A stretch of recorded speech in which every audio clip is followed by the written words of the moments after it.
లలితా సహస్రనామం. ఈ పేరు చాలామంది వినే ఉంటారు. మరి విశ్వం యొక్క మూల చైతన్యాన్నే దివ్య జననిగా ఆరాధించే ఈ గొప్ప స్తోత్రం వెనుక ఉన్న లోతైన తత్వాన్ని ఎప్పుడైనా ఆలోచించారా? ఈరోజు మనం ఈ ప్రాచీన గ్రంథానికి ఒక ఆధునిక వ్యాఖ్యానాన్ని చూడబోతున్నాం. పాత జ్ఞానాన్ని కొత్త కళ్లతో ఎలా చూడాలో తెలుసుకుందాం రండి. ఆ వ్యాఖ్యానం యొక్క గుండెకాయ, దాని సారమంతా ఈ ఒక్క వాక్యంలోనే ఉంది. ఈ విశ్వ చైతన్యమే దివ్యజనని. అంటే ఈ యూనివర్స్ అంతా నిండి ఉన్న కాన్షియస్నెస్ అదే లలితాదేవి. ఆలోచించండి, ఎంత పవర్ఫుల్ ఐడియా ఇది! మొత్తం తత్వాన్ని ఒక్క వాక్యంలో ఎంత అందంగా మన ముందు పెడుతుందో కదా.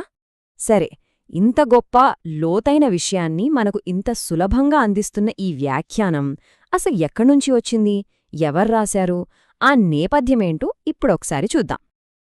ఈ గ్రంథాన్ని రాసింది మాస్టర్ పార్వతీకుమార్ గారు. ఆయన ముఖ్య ఉద్దేశ్యం చాలా స్పష్టంగా కనిపిస్తోంది.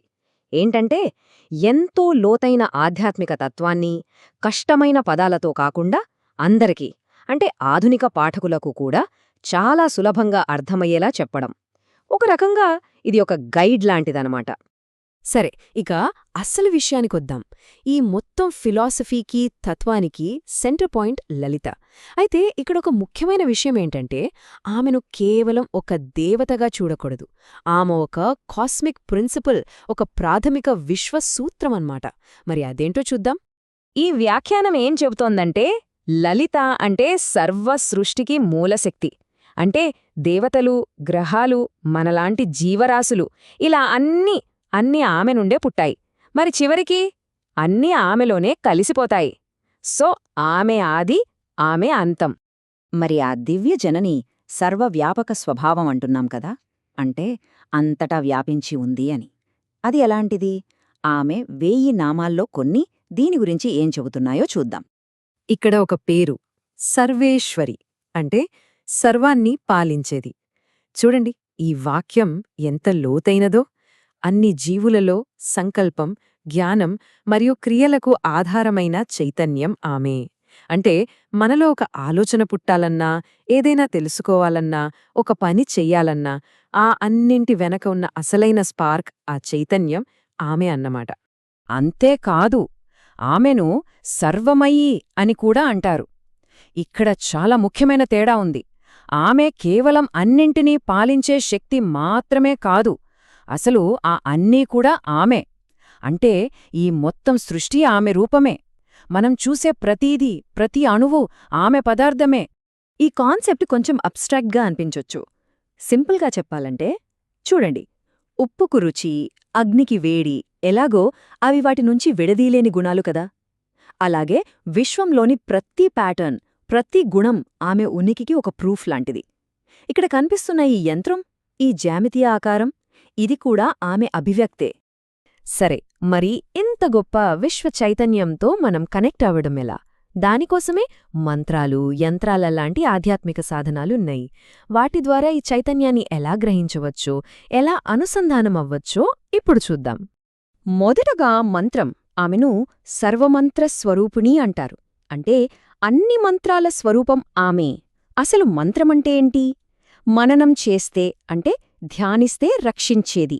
సో ఈ నామం ప్రకారం ప్రతి పవిత్ర శబ్దం, మనం జపించే ప్రతి మంత్రం ఆ దివ్య చైతన్యం యొక్క సౌండ్ ఫామ్ అన్నమాట, దాని ప్రత్యక్ష అభివ్యక్తి. ఇక యంత్రం. ఆమె పేరు సర్వయంత్రాత్మిక. అంటే అన్ని యంత్రాలకు ఆత్మలాంటిది. యంత్రమంటే ఒక పవిత్రమైన జామితీయ రేఖాచిత్రం, ఒక కాస్మిక్ స్ట్రక్చర్. ఆ రూపాల్లో ప్రాణం పోసే జీవశక్తి, ఆ ఆత్మ ఆమె. సో శబ్దమే కాదు, రూపం కూడా దైవం యొక్క ఒక ముఖ్యమైన పార్టని మనకిక్కడ అర్థమవుతోంది. ఇప్పుడు చూడండి, ఎంత అద్భుతమైన కనెక్షన్ ఉందో. మంత్రం అనేది సౌండ్ వైబ్రేషన్, అంటే ఆత్మలాంటిది. యంత్రం అనేది జామితీయ రూపం, అంటే శరీరంలాంటిది. ఆత్మ, శరీరం ఎలా విడదీయలేనవో, మంత్రం, యంత్రం కూడా అంతే. మరి ఈ రెండింటి సారం, ఆ రెండింటి ఎసెన్స్, ఆ దివ్య జనని. సరే, ఇన్ని సాధనలు చేస్తున్నాం, మంత్రాలు, యంత్రాలు. మరి వీటన్నిటి అంతిమ లక్ష్యమేంటి? అల్టిమేట్ గోల్ ఏంటి? ఈ వ్యాఖ్యానం ప్రకారం ఇవన్నీ మనల్ని ఒక ఉన్నతమైన చైతన్య స్థితికి తీసుకువెళ్తాయి.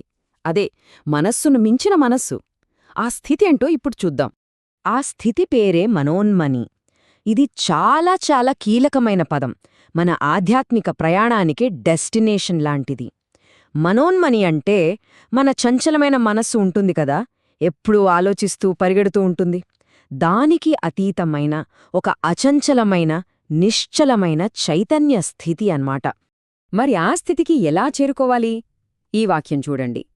ఆమె దివ్యరూపంపై మనస్సు లగ్నమైనప్పుడు అది కరిగిపోతుంది. అంటే మనస్సు ఆమె రూపం మీద పూర్తిగా లగ్నమైనప్పుడు నేను అనే అహంకారం, మన ఆలోచనలు అన్నీ కరిగిపోతాయి. ఇక మిగిలేదేంటి? ఒక సంపూర్ణమైన లీనమైన స్థితి. దాన్నే తన్మయత్వం అంటారు. ఈ మనోన్మని స్థితి టైం, స్పేస్, వ్యక్తిత్వం ఇలాంటి కాన్సెప్టులన్నింటికీ అతీతమైనది. ఇది ఒక ప్యూర్ స్టేట్ ఆఫ్ బీయింగ్, అంటే స్వచ్ఛమైన ఉనికి. ఇది కేవలం మనసు ఖాళీగా ఉండటం కాదు, అది ఒక సంపూర్ణమైన, చైతన్యవంతమైన, జాగృతమైన స్థితి. ఇక్కడ కనిపిస్తున్న ఈ పద్మంలాగా పూర్తిగా వికసించిన ఒక అనుభూతి.